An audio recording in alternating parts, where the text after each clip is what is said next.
Hi ಎಲ್ಲರಿಗೂ ನಮಸ್ಕಾರ. ನಾನು ನಿಮ್ಮ ರೆಹಮಾನ್ ಹಾಸನ್. IPL ಧಮಾಕ 2025 ಟಿವಿ9 ಡಿಜಿಟಲ್ ಸ್ಪೆಷಲ್. ಇವತ್ತು ನಿನ್ನೆ ನಡೆದಿರುವಂತಹ ಒಂದು ಪಂದ್ಯದ ಬಗ್ಗೆ ಕೆಲವೊಂದಷ್ಟು ರೋಚಕ ಡೀಟೇಲ್ಸ್ನ ಮಾತಾಡ್ತಾ ಹೋಗೋಣ.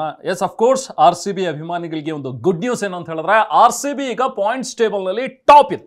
ಅದ್ರ ಜೊತೆಗೆ ಆರೆಂಜ್ ಕ್ಯಾಪು ನಮ್ದೆ, ಪರ್ಪಲ್ ಕ್ಯಾಪು ಕೂಡ ನಮ್ದೆ. ಒಂದು ಡ್ರೀಮ್ ಸ್ಟಾರ್ಟ್ ಸಿಕ್ಕಿದೆ IPLನಲ್ಲಿ RCBಗೆ. ಜೊತೆಗೆ ಒಂದು ಡ್ರೀಮ್ ಪೊಸಿಷನ್ನಲ್ಲಿ ಇವತ್ತು RCB ಇದೆ.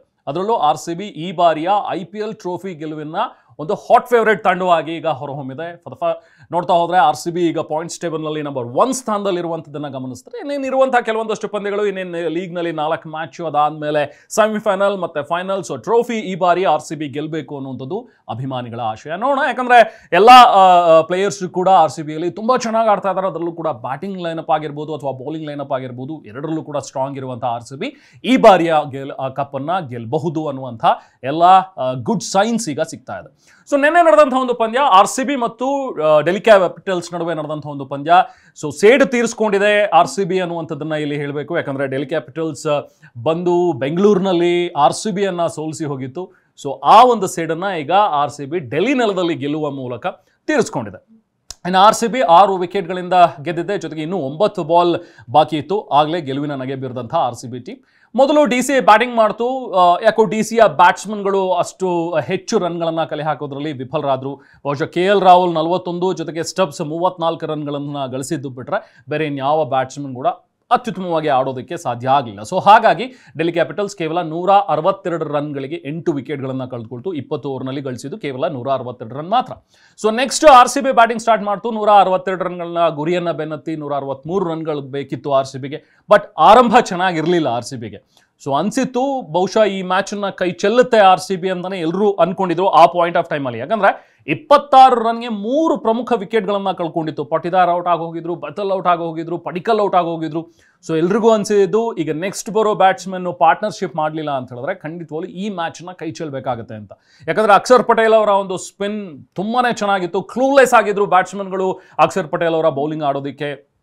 ಸೊ ಹಾಗಾಗಿ ನೆಕ್ಸ್ಟ್ ಬೌಲಿಂಗ್ ಲೈನಪ್ ಕೂಡ ಚೆನ್ನಾಗಿದೆ DCದು. ಸೊ ಹಾಗಾಗಿ RCB ಬ್ಯಾಟ್ಸ್ಮನ್ಗಳು ಹೇಗೆ ಆಡ್ತಾರಪ್ಪ ಅನ್ನುವಂಥ ಒಂದು ಅನುಮಾನ ಸಹಜವಾಗಿ ಮೂಡಿತ್ತು. ಆದರೆ ನೆಕ್ಸ್ಟ್ ಬಂದಂತಹ ಕೃಣಾಲ್ ಪಾಂಡ್ಯ ವಿರಾಟ್ ಕೊಹ್ಲಿ ಜೊತೆಗೂಡಿ ಒಂದು ಅದ್ಭುತವಾದಂಥ ಒಂದು ಪಾರ್ಟ್ನರ್ಶಿಪ್ಪನ್ನು ಮೇಂಟೈನ್ ಮಾಡಿದ್ರು. ವಿರಾಟ್ ಕೊಹ್ಲಿ 51 ರನ್ಗಳನ್ನು ಗಳಿಸಿದ್ರೆ ಕೃಣಾಲ್ ಪಾಂಡ್ಯ 71 ರನ್ಗಳನ್ನು ಗಳಿಸಿದ್ರು.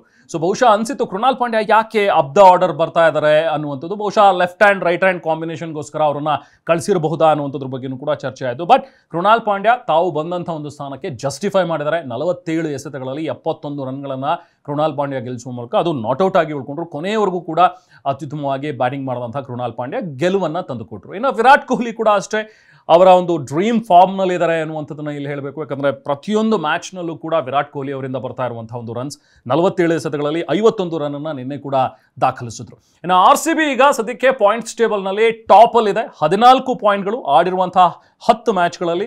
ಸೊ ಹಾಗಾಗಿ RCB ಒಂದು ಸುಭದ್ರ ಸ್ಥಿತಿಯಲ್ಲಿದೆ. ಹೀಗೆ ಮುಂದುವರೆದು ಮತ್ತಷ್ಟು ಗೆಲುವನ್ನು ದಾಖಲಿಸಿ ಟಾಪ್ 1 ಅಥವಾ 2 ಅಲ್ಲೇ RCB ಕಂಟಿನ್ಯೂ ಆದರೆ ಸೊ ನೆಕ್ಸ್ಟ್ ಆಡುವಂಥ ಒಂದು ಮ್ಯಾಚ್ ಡೈರೆಕ್ಟಾಗಿ ಸೆಮಿಫೈನಲ್ ಹೋಗ್ಬೋದು. ಸೆಮಿಫೈನಲ್ ಒಂದು ಮ್ಯಾಚ್ ಗೆದ್ದರೆ ಡೈರೆಕ್ಟಾಗಿ ಫೈನಲ್ಸ್ಗೆ ಹೋಗ್ಬೋದು. ಸೊ ಅದೇ ಒಂದು ಡ್ರೀಮ್ ಈಗ RCB ಟೀಮ್ನಲ್ಲೂ ಇದೆ. ಅವರ ಅಭಿಮಾನಿಗಳು ಕೂಡ ಅದನ್ನೇ ಆಶಿಸ್ತಾ ಇದ್ದಾರೆ.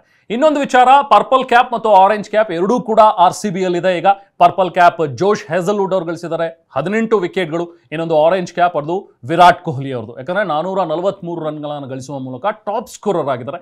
139 ಸ್ಟ್ರೈಕ್ ರೇಟ್ ವಿರಾಟ್ ಕೊಹ್ಲಿ ಅವ್ರದ್ದು. ಇನ್ಫ್ಯಾಕ್ಟ್ ಲಾಸ್ಟ್ 2024 ಮತ್ತು 2016ರಲ್ಲೂ ಕೂಡ ವಿರಾಟ್ ಕೊಹ್ಲಿ ಆರೆಂಜ್ ಕ್ಯಾಪನ್ನು ಗೆದ್ದಿದ್ರು. ಸೊ ಹಾಗಾಗಿ ಈಗ ಒಂದೇ ಟೀಮ್ನಲ್ಲಿ ಆರೆಂಜ್ ಕ್ಯಾಪ್ ಪರ್ಪಲ್ ಕ್ಯಾಪ್ ಕೂಡ ಇದೆ. So highest run scorer Virat Kohli ಆಗಿದ್ದಾರೆ. ಹೈಯೆಸ್ಟ್ ವಿಕೆಟ್ ಟೇಕರ್ ಜೋಶ್ ಹೇಜಲ್ವುಡ್ ಆಗಿದ್ದಾರೆ. ಇನ್ನು ವಿರಾಟ್ ಕೊಹ್ಲಿಯ ಬಗ್ಗೆ ಹೇಳೋದಾದ್ರೆ ಇನ್ನೂ ಒಂದು ರೆಕಾರ್ಡನ್ನು ವಿರಾಟ್ ಕೊಹ್ಲಿ ಮಾಡಿದ್ದಾರೆ ಈ ಬಾರಿಯ ಒಂದು IPLನಲ್ಲಿ. ಅದೇನಂತ ಹೇಳಿದ್ರೆ ಮೋಸ್ಟ್ ನಂಬರ್ ಆಫ್ 50s, ಅದು 6 50ಗಳನ್ನು ಆಲ್ರೆಡಿ ಗಳಿಸಿರುವಂತಹ ವಿರಾಟ್ ಕೊಹ್ಲಿ. ನಿನ್ನೆ ಮ್ಯಾಚ್ನಲ್ಲೂ ಕೂಡ 51 ರನ್ಗಳನ್ನು ಗಳಿಸಿದ್ರು. ಸೊ ಹಾಗಾಗಿ 10 ಮ್ಯಾಚ್ಗಳಲ್ಲಿ ಇದುವರೆಗೂ 6 50s ಈಗಾಗಲೇ ಬಂದಿದೆ ವಿರಾಟ್ ಕೊಹ್ಲಿಯಿಂದ. ಇನ್ನು ನೆಕ್ಸ್ಟ್ ಇರುವಂಥ ಲೀಗ್ ಹಂತದ ಒಂದು 4 ಮ್ಯಾಚ್ ಆಗಲಿ ಅಥವಾ ಅದಾದಮೇಲೆ ಸೆಮಿಫೈನಲ್ಲು ಫೈನಲ್ಲು ಇದರಲ್ಲೂ ಕೂಡ ನಾವು ನೋಡ್ತಾ ಹೋದರೆ ವಿರಾಟ್ ಕೊಹ್ಲಿನ ಮತ್ತಷ್ಟು ಅರ್ಧಶತಕಗಳು ಬರುವಂಥ ಸಾಧ್ಯತೆಗಳಿವೆ. ಸೊ ಸೂಪರ್ ಫಾರ್ಮಲ್ಲಿ ಇದ್ದಾರೆ. ಸ್ಟಿಲ್ 5-6 ಮ್ಯಾಚ್ಗಳು ಬಾಕಿ ಇದೆ. ಸೊ ನೋಡೋಣ ವಿರಾಟ್ ಕೊಹ್ಲಿಯಿಂದ ಮತ್ತಷ್ಟು ರನ್ಗಳು ಖಂಡಿತವಲ್ಲ, ಯಾಕಂದ್ರೆ ರನ್ ಮಷೀನ್ ಅಂತಾನೆ ಕರೆಯುವಂತಹ ವಿರಾಟ್ ಕೊಹ್ಲಿ ಮತ್ತಷ್ಟು ರನ್ ಗಳಿಸೋದ್ರಲ್ಲಿ ನೋ ಡೌಟ್. ಸೊ ಈ ಟೈಮ್ ನೋಡಿದ್ರೆ Virat Kohli the same way definitely RCB ಖಂಡಿತವಾಗ್ಲೂ ಕಪ್ಪನ್ನು ಗೆಲ್ಬೋದು, ಯಾಕಂದ್ರೆ ವಿರಾಟ್ ಕೊಹ್ಲಿ ಮೇಲೆ ಹೆಚ್ಚಿನ ಒಂದು ಡಿಪೆಂಡೆನ್ಸಿ ಇದೆ.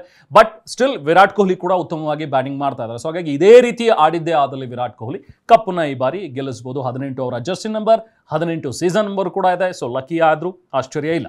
ಇನ್ನು 2ನೇ ಪ್ಲೇಸ್ನಲ್ಲಿರುವಂಥವರು ಸಾಯಿ ಸುದರ್ಶನ್, ಗುಜರಾತ್ ಟೈಟನ್ಸ್ನ ಬ್ಯಾಟ್ಸ್ಮನ್. ಸಾಯಿ ಸುದರ್ಶನ್ ಈಗಾಗಲೇ 5 50ಗಳಿವೆ. ಜಸ್ಟ್ 8 ಮ್ಯಾಚ್ಗಳಲ್ಲಿ ಸಾಯಿ ಸುದರ್ಶನ್ ಮಾಡಿರುವಂಥ ಸಾಧನೆ ಇದು. ಆಲ್ರೆಡಿ 417 ರನ್ಗಳನ್ನು ಕೂಡ ಸ್ಕೋರ್ ಮಾಡಿದ್ದಾರೆ. ಇನ್ಫ್ಯಾಕ್ಟ್ 3rd ಪ್ಲೇಸ್ನಲ್ಲಿದ್ದಾರೆ ಹೈಯೆಸ್ಟ್ ರನ್ನಲ್ಲಿ, ಯಾಕಂದರೆ 2nd ಪ್ಲೇಸ್ ಸೂರ್ಯಕುಮಾರ್ ಯಾದವ್ ಇದ್ದಾರೆ. ಇನ್ನು ಹೈಯೆಸ್ಟ್ ನಂಬರ್ ಆಫ್ 50ಸಲ್ಲಿ 3ನೇ ಸ್ಥಾನ ಪಡ್ಕೊಂಡಿರುವಂಥದ್ದು Mitchell Marsh, Lucknow Super Giants. So Lucknow Super ಜೈಂಟ್ಸ್ನ ಬ್ಯಾಟ್ಸ್ಮನ್ ಆಗಿರುವಂತಹ ಮಿಶ್ ಮಾರ್ಷ್ ಈಗಾಗಲೇ 4 50ಗಳನ್ನು ತಮ್ಮದಾಗಿಸ್ಕೊಂಡಿದ್ದಾರೆ. 9 ಮ್ಯಾಚ್ನಲ್ಲಿ ಆಲ್ರೆಡಿ 378 ರನ್ಗಳನ್ನ ಸ್ಕೋರ್ ಮಾಡಿದ್ದಾರೆ. ಹೈಯೆಸ್ಟ್ ರನ್ ಗೆಟರಲ್ಲಿ 5th ಪ್ಲೇಸ್ನಲ್ಲಿದ್ದಾರೆ. ಇನ್ನು ಪಾಯಿಂಟ್ಸ್ ಟೇಬಲ್ನಲ್ಲಿ ಈಗ LSG 6ನೇ ಪ್ಲೇಸಲ್ಲಿದೆ, ಯಾಕಂದರೆ 10 ಪಾಯಿಂಟ್ಗಳನ್ನು ಗಳಿಸಿದೆ. ಆದರೆ ಇನ್ನೂ 4 ಮ್ಯಾಚ್ ಇದೆ. ಅದರಲ್ಲಿ ತುಂಬ ಚೆನ್ನಾಗಿ LSG ಬ್ಯಾಟ್ಸ್ಮನ್ಗಳು ಬೌಲರ್ಗಳು ಆಡಿದ್ದೇ ಆದಲ್ಲಿ ಸೊ ಅವರು ಕೂಡ ಪ್ಲೇ ಆಫಿಗೆ ಬರ್ಬೋದು. ಸೊ ಮತ್ತಷ್ಟು ಮ್ಯಾಚ್ಗಳು ಸಿಗ್ಬೋದು. ಹಾಗಾಗಿ ಮಿಶ್ ಮಾರ್ಷ್ಗೂ ಕೂಡ ಒಂದಷ್ಟು ಅವಕಾಶಗಳಂತೂ ಇದ್ದೇ ಇದೆ, ಚಾನ್ಸಸ್ ಇದ್ದೇ ಇದೆ. ಇನ್ನು 4ನೇ ಪ್ಲೇಸ್ನಲ್ಲಿ ಇರುವಂಥವ್ರು ಯಶಸ್ವಿ ಜೈಸ್ವಾಲ್, ರಾಜಸ್ಥಾನ್ ರಾಯಲ್ಸ್ನ ಓಪನರ್ ಆಗಿ ಬರುವಂತಹ ಯಶಸ್ವಿ ಜೈಸ್ವಾಲ್ 4 ಅರ್ಧಶತಕಗಳನ್ನು ಗಳಿಸಿದ್ದಾರೆ 9 ಪಂದ್ಯಗಳಲ್ಲಿ. ಆಲ್ರೆಡಿ 356 ರನ್ಗಳನ್ನು ಕೂಡ ಗಳಿಸಿದ್ದಾರೆ. ಬಟ್ ಪಾಯಿಂಟ್ಸ್ ಟೇಬಲಲ್ಲಿ 9ನೇ ಪ್ಲೇಸ್ನಲ್ಲಿದ್ದಾರೆ. ಮೇ ಬಿ ಇನ್ನೇನು ಒಂದು 5 ಮ್ಯಾಚ್ಗಳು ಸಿಗಬಹುದು ಅವರಿಗೆ. ಸೊ ಈ 5 ಮ್ಯಾಚ್ಗಳಲ್ಲಿ ಎಲ್ಲವೂ ಗೆಲ್ಲಬೇಕಾದಂಥ ಒಂದು ಅನಿವಾರ್ಯತೆ ಇದೆ. ಸೊ ಈಗ ಯಶಸ್ವಿ ಜೈಸ್ವಾಲ್ ಮತ್ತಷ್ಟು ರನ್ಗಳನ್ನು ಸ್ಕೋರ್ ಮಾಡ್ತಾರೆ ಆ ಉಳಿದ ಪಂದ್ಯಗಳಲ್ಲಿ, ನೋಡಬೇಕಾದಂಥ ವಿಚಾರ. ಇನ್ನು 5th ಪ್ಲೇಸ್ನಲ್ಲಿ Nicholas Pooran, once again LSG team 4 50ಗಳು. ಲಕ್ನೋ ಸೂಪರ್ ಜೈಂಟ್ಸ್ನ ಬ್ಯಾಟ್ಸ್ಮನ್ ಆಗಿರುವಂತಹ ನಿಕೋಲಸ್ ಪೂರನ್ 10 ಮ್ಯಾಚ್ನಲ್ಲಿ 4 ಅರ್ಧಶತಕಗಳನ್ನು ಗಳಿಸಿದ್ದಾರೆ. 404 ಇವರ ಸ್ಕೋರ್. ಇನ್ನು 6ನೇ ಪ್ಲೇಸ್ನಲ್ಲೂ ಕೂಡ ಸೇಮ್ LSG ಟೀಮ್ನ ಮಾರ್ಕ್ರಮ್ ಇದ್ದಾರೆ. 4 ಅರ್ಧಶತಕಗಳನ್ನು ಗಳಿಸಿದ್ದಾರೆ. 10 ಪಂದ್ಯಗಳಲ್ಲಿ 335 ರನ್. ಇನ್ನೂ ಕೆಲವೊಂದಷ್ಟು ಪಂದ್ಯಗಳು ಬಾಕಿ ಇವೆ LSGಗೆ. ನೋಡಬೇಕು ಈ 3ರಲ್ಲಿ ಯಾರು ಟಾಪ್ ಸ್ಕೋರರ್ ಆಗ್ತಾರೆ ಅಂತೇಳಿ. ಬಟ್ ಈ ಬಾರಿ ಫಾರ್ಮನ್ನು ಗಮನಿಸ್ತಾ ಹೋದರೆ ವಿರಾಟ್ ಕೊಹ್ಲಿ ಟಾಪಲ್ಲಿದ್ದಾರೆ. ಸೊ ಹೈಯೆಸ್ಟ್ ಸ್ಕೋರರ್ ಲಿಸ್ಟಲ್ಲೂ ಕೂಡ ಟಾಪಲ್ಲಿದ್ದಾರೆ. 2nd ಪ್ಲೇಸಲ್ಲಿರುವಂಥವ್ರು ಸೂರ್ಯಕುಮಾರ್ ಯಾದವ್, ಮುಂಬೈ ಇಂಡಿಯನ್ಸ್ 427 ರನ್ಗಳು. ಇನ್ನು 3rd ಪ್ಲೇಸ್ನಲ್ಲಿ ಸಾಯಿ ಸುದರ್ಶನ್ ಇದ್ದಾರೆ, ಗುಜರಾತ್ ಟೈಟನ್ಸ್ 417. ಸೊ ಇವರೆಲ್ಲರೂ ಕೂಡ ನೋಡ್ತಾ ಹೋದರೆ 427 ರನ್ಗಳನ್ನು ಗಳಿಸಿರುವಂಥ ಸೂರ್ಯಕುಮಾರ್ ಯಾದವ್ ಒಬ್ಬರು ಸ್ವಲ್ಪ ಟಫ್ ಫೈಟ್ ಕೊಡ್ತಾರೆ ವಿರಾಟ್ ಕೊಹ್ಲಿಗೆ ಅನ್ನುವಂಥದ್ದನ್ನು ಗಮನಿಸಬೇಕು. ಅಥವಾ ಸಾಯಿ ಸುದರ್ಶನ್ ಕೂಡ, ಯಾಕಂದರೆ GT ಒಳ್ಳೆ ಫಾರ್ಮಲ್ಲಿದ್ದಾರೆ ಬ್ಯಾಟ್ಸ್ಮನ್ಗಳು. ಆ ಟೀಮ್ ಕೂಡ ತುಂಬ ಚೆನ್ನಾಗಿ ಆಡ್ತಾ ಇದ್ದಾರೆ. 417 ರನ್ಗಳು. ಈ 3ರಲ್ಲಿ ಕಾಂಪಿಟೇಷನ್ ಇದೆ. ನೋಡಬೇಕು ಯಾರು ಫಿನಿಶ್ ಮಾಡ್ತಾರೆ ಈ ಬಾರಿಯ ಟೂರ್ನಮೆಂಟ್ ಅಂತೇಳಿ. ಬಟ್ ವಿರಾಟ್ ಕೊಹ್ಲಿಗಂತೂ ಸೂಪರ್ಬ್ ಚಾನ್ಸ್ ಇದೆ. ಈ ಬಾರಿಯೂ ಕೂಡ ಹೈಯೆಸ್ಟ್ ರನ್ ಗೆಟರ್ ಆಗ್ಬೋದು. ಆ ಆರೆಂಜ್ ಕ್ಯಾಪನ್ನು ತಮ್ಮ ಬಳಿನೇ ಉಳಿಸ್ಕೋಬಹುದು. ಸೊ ಇದು ವಿರಾಟ್ ಕೊಹ್ಲಿ ಮಾಡಿರುವಂಥ ಒಂದು ಸಾಧನೆ. ಇನ್ನು ನಂಬರ್ ಆಫ್ 50s ಯಾರ್ಯಾರು ಇದ್ದಾರೆ ಅನ್ನುವಂಥದ್ರ ಬಗ್ಗೆ ನಿಮಗೆ ಮಾಹಿತಿಯನ್ನು ನೀಡಿದ್ವಿ. ಇದರಲ್ಲಿ ನಿಮಗೆ ಏನು ಅನ್ಸುತ್ತೆ?